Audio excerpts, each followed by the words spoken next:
Yo, tube, what is good? It's Aeghis. In this video, I am going to be discussing some tips for solo shuffle and how to climb out of low MMR into the higher MMR lobbies in solo shuffle. Just some general tips. Some key differences really between the low MMR lobbies and the higher ones, because I think they do actually play out a little bit differently. The low MMR games are generally a lot faster because people are typically worse at trading defensive cooldowns, responding to offensive cooldowns in general. Positioning is all messed up. Maybe people aren't switching their builds based on the comp they're playing, so it might feel weird to play with some people. It might feel like unsynergized.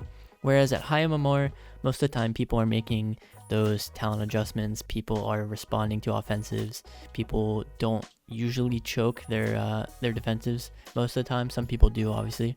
But yeah, basically let's get into it. So let me actually pull up here. So we'll go over the tips that I have laid out here. Just leave it like here or something, I don't know. So the first tip is to identify the comp you're playing and then make talent adjustments based around that. So for example, if I'm a mage, in like this scenario or something, where I'm playing mage feral, like basically what I'm trying to get you guys to start thinking about is, how does that comp play out? Well, the feral is going to be cleaving. He's going to be doing a lot of dot damage, so I should probably go Ring of Fire and play very damage based. That's going to be the case, like just what you guys want to start thinking about. For example, here I'm playing Windwalker, which is kind of like, we're going to probably be going one target most of the game, and then swapping based off of defensive cooldowns. And I'm fighting DHDK, so you can see I don't take Ring of Fire in this matchup because it's not about cleaving, and it's DHDK, so you want to play more defensive talents, because if you think about it from their POV, this comp is really good at killing mages. So that's, I guess, my first tip, is to just identify the comps, the one you're playing and the one you're fighting, and try to envision what the game is going to look like in the starting room so that you can make the correct talent adjustments in the starting room. I'm not here to like tell you each individual like comp and how it plays, and if you're fighting this, like change your talent. I'm just trying to get you guys to start thinking about stuff like this on your own. So that's going to be tip number one. Tip number two is going to be to get your damage rolling immediately. So the pace of solo shuffle, the meta, I guess, for solo shuffle is that damage is currently the number one priority. CC is always going to be an afterthought. This is kind of like a different playstyle than we're used to as mages. You're used to, blinking in, getting the blink DB sheep, then popping your offensives. That's not exactly how every match is going to play out. In fact, majority of matches, what you're going to want to do is just walk in and Massive Viz Arcane Surge, or walk in Icy Veins Orb, or walk in Combustion, and just start getting your damage rolling immediately so that you can start forcing defensive cooldowns. So that way, whenever your teammate pops his offensive cooldowns, you guys are forcing a bunch of stuff off the bat and just working your way through the cooldowns of the enemy team before they can work through yours. Like I said, in lower MMR lobbies too, this is always going to be a good thing, and in high MMR lobbies, like this is definitely rule number one, that damage is king, that you want to be doing as much damage as possible. So that means in your downtime as well, you're still doing consistent damage. There obviously are situations where you should peel, but I'm just talking generally here. And then the third tip is going to be to swap on damage reductions, hots, and defensives in general. So since damage is king, basically you want to swap on any sort of damage reduction, because if you're doing damage into damage reduction, you're giving it more value. So you can see in a couple of these clips, like for example, this one is a really good example of this. I'll let it play out here a little.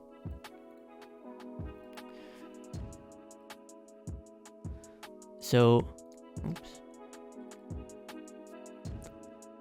he reverses the ring, it's fine. I get the Arcane Surge going off here. Let me just hide this. So you can see here, I'm doing damage into this guy because he has no damage reduction. He glimpses. And then he pops Blur. So what I do on Blur is I opt to swap the ret. The ret's time dilation is ending, so he has no damage reduction on him. So I start to hit him, and then he bubbles high. So now I'm going back on the DH here. His Blur is about to end, so I'll attack him for a little bit. I notice the Pally's bubble ends. Pally has no trinket to bubble, so I go back him. You can see how my entire Arcane Surge was just, oh, I'm just gonna attack this guy. Okay, he blurs, let me go on to the ret. He bubbles, okay, let me go back onto the DH.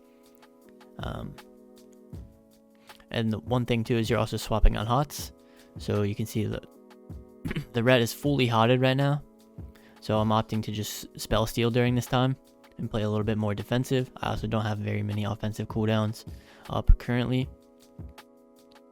So that was, I guess, one example. You want to be swapping on defensives and damage reductions in general. And then don't overlap defensives with your healer is going to be the last rule that we kind of have here. Basically, whenever your healer uses a defensive on you, you need to notice this. At low MMRs, this is a bit sketchy. It can be sometimes. You might have to overlap a little bit. For example, if they Iron Bark you at 10%, or if they, like I said, they aren't really efficient at trading their cooldowns. You just have to read the scenario like that and notice, and maybe you do have to overlap a little bit. At the end of the day, that's not really your fault. So you can see here, I am like 50% life, but my druid Iron Barks me, as you can see here in the middle of my screen, tracking Iron Bark. So I know for sure here that I should be fine because I do have Iron Bark on me and he's not in CC. So I have damage reduction and he can heal me. So I know I'm not gonna have to block. I know I don't need to like play too defensive right here. So that's something I would recommend. Get like a Tell Me When or a Weak Aura for whenever your druid or whatever your healer is presses Earthern on you. Either gives you time dilation, gives you, Iron Bark, gives you sack, gives you Guardian, gives you Rave, gives you PS. So these are all things that you want to notice. I do have a couple other example clips here. This one is going to be highlighting number 1, which is, well, actually number 1 and number 2. It highlights them all. I mean, for one, I'm identifying the comp that I'm playing here because I'm playing Mage DK. So I go Ring of Fire since we're going to be cleaving a lot. And then I go ahead and just get my damage out because we're playing Mage DK. We're not going to be playing setup based. We're just going to be doing the most damage here. So I'm just getting my damage rolling instantly here. You can see I kind of make a mistake where I'm attacking into the priest who has Guardian up. So I actually should have swapped the monk here since he has a defensive cooldown on him. I could have went the monk here and got an extra defensive cooldown as well. Because I'm giving this Guardian more value than it should have. Because now he's able to heal through it very easily. And we didn't get any cooldowns from the monk. So you can see slight error there. But yeah, basically, we're doing 1,000,000 damage. We should have swapped on defensives. And yeah, let's see if my healer uses something on me. So my healer isn't in CC. I do have time dilation on me. As you can see here, this was before I moved my Tell Me When to the middle of my screen. But yeah, big offensive cooldown here. So Serenity, Kiefer's is on me. Someone needs to trade something. You can see I traded wall. We overlapped a little bit. Shouldn't matter. This isn't like a terrible overlap because this is dam reduction into dam reduction. So I don't mind this overlap too much. But yeah, let's look at another example here. So this is getting your damage out, playing DK. So we're just getting the Ring of Fire. The Arcane Surge goes off. I notice this guy has dilation on him, so I don't want to go him. So I go the Warlock. Then he pops Obsidian Scales, so we're not going to want to go Devastation yet either. So I just start pumping the Warlock, Dark Pact, but we break through it instantly.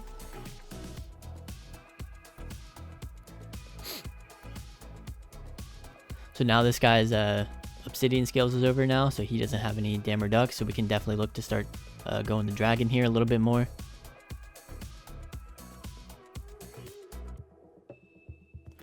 I notice my pally is not, I'm getting kind of low here, and he's not pressing any buttons on me, so I am forced to block.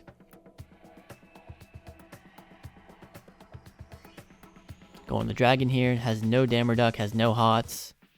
Really good target right now. So you can see he pops obsidian scales. So I'm probably gonna look to swap someone else. I look at the healer, he has obsidian scales too, so he has dam reduct, he has dam reduct. Looks like I do opt to just go through it in this scenario, because my DK was just kind of killing him through it.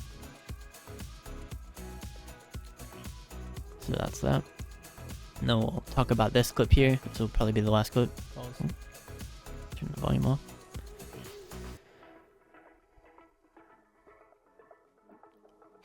So you can see here, we're just gonna get our damage rolling immediately. Boom. Combustion first global.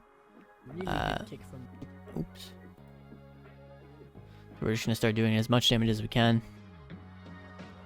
Boom, boom, boom. Blur. Don't want to hit into that. So we'll go the dragon. He has obsidian scales up. He has time dilation. Should probably look at hitting the shaman here, because he's the only one without dam reduct currently. Yep, that's what we do. Blasting. Doing the big dam.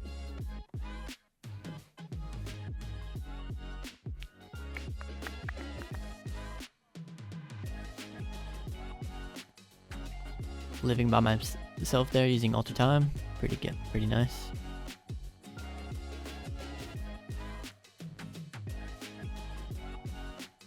So you can see my healer uses Guardian on me, so I know not to use my trinket on this stun here, because he should have me completely fine, because he has Guardian on me. So making sure to not overlap my trinket there. I think I fat fingered that block, by the way. That was a mistake. So he walls, so I swap someone else. Since the shaman used astral shift, which is 40% damage reduction, I start to go on the DH here. And then you can see me and my healer, we do overlap Ray and wall here. I think an overlap like this is kind of fine, because Ray isn't a damage reduction. So I noticed the Ray is negative, so I'm like, okay, I'll wall over this so that I have some damage reduction, so that he can heal more into this Ray. So then the Ray goes positive, which is good because he got sheared, so this was actually a good time to overlap. This is a really low rated lobby, by the way. This is like my first game as fire on this character, so this is like a 1900 lobby. So my priest makes a mistake here, but luckily we're able to still survive without losing too much cooldowns here. So yeah, that's basically it. Those are kind of the tips I have. I hope this video was helpful in some way, shape, or form. It wasn't really supposed to be like a all out, like here's every scenario laid out for you. It was more or less just to get you guys thinking in the right direction. So I hope that is what the video accomplished. Good luck out there, and peace out.